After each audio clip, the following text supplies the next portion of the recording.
po yan. Mamaya gusto niyo po puntahan yung site.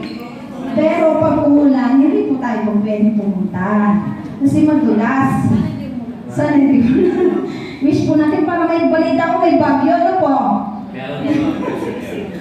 Yan. Pag-usapan natin ng ating mga founders. Yan, yung ating chairwoman, si Ma'am Ana Cuner. 2 decades na rin po siya sa real estate industry. Si Sir Dan Cuner is ang ating president. Siya naman po sa IT. Siya yung mga gumagawa ng perspective videos po natin. Ano po? Si Sir Anthony Sujoson naman po ay vice president natin. Ay siya din po ay sa real estate at nagtatak din po sa sales. Mamaya makakasalubong niyo po dyan. Kamayan niyo kasi talagang friendly din po siya. At lahat po yan hindi siya suplado. Kasi yung iba po mga kumpanya, nakikita niyo po ba yung may-ari? Di ba? Si Henry, nakita niyo na? Namatay na, hindi niyo ba nakita? Dito po, halos everyday po, nandyan po sila. Opo. Baka mamaya nasalubong niyo yung guwapo at matangkad po dyan mamaya. Ano po? Then, ito po yung ating legalities po. Meron po tayong SEC, mga BIR. Mamaya pupuntahan niyo po yung mismong copy, nandyan po siya, yung hard copy po. Sa may site po dito. Then, ito po yung Environmental Management Bureau. Siyempre po, kung wala ito, baka pwede tayong mapakulong. Yung may-ari kasi, marami po diyang puno.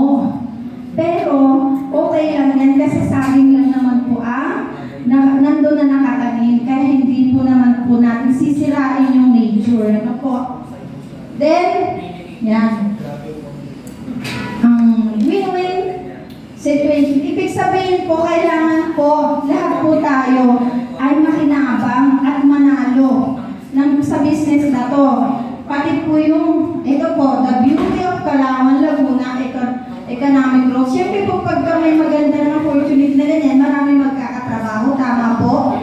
Yung family at mga kaibigan po natin, mga opportunity. Then, sa ito mismo, siyempre po makikilala, magmamahal ng lupa. Mamaya, hindi mo na ma-afford yung lupa dyan, nakalapit.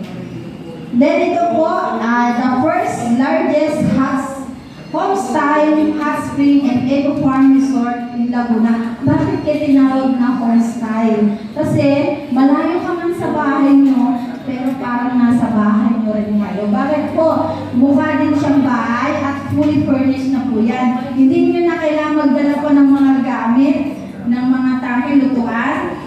Dahil dyan muli na po kasi fully furnished na po siya, ma'am. Then, meron tayong eco farm. Tuturuan po yung mga anak niyong tanim, yung mga mahilig sa cellphone, di ba ma'am? Halos yung mga bata ngayon, hindi mo na makitaan ng mga physical activities. Puro na lang gadgets. Marami na pong nagkakasakit about din sa radiation na yan. Then dito po, tuturuan, magtanim, mangistas, pwedeng farm to table. Ibig sabihin po, fresh at native po yung mga nandyan na chicken. O, diba po masarap silang palukang manok? Kasi Ilocano po ako, hindi po kami bumibili ng chicken. May alaga po kami.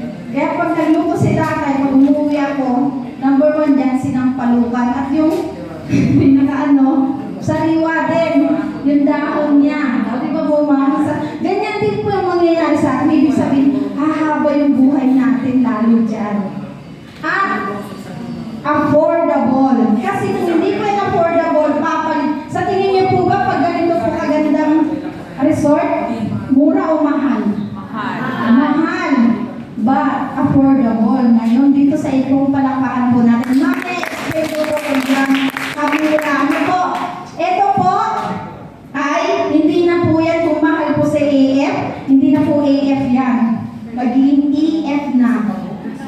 Ayun, alam mo yung expensive. Then, ito po yung ating video na itutur ko kaya about dyan. Wait ako, ang kamay.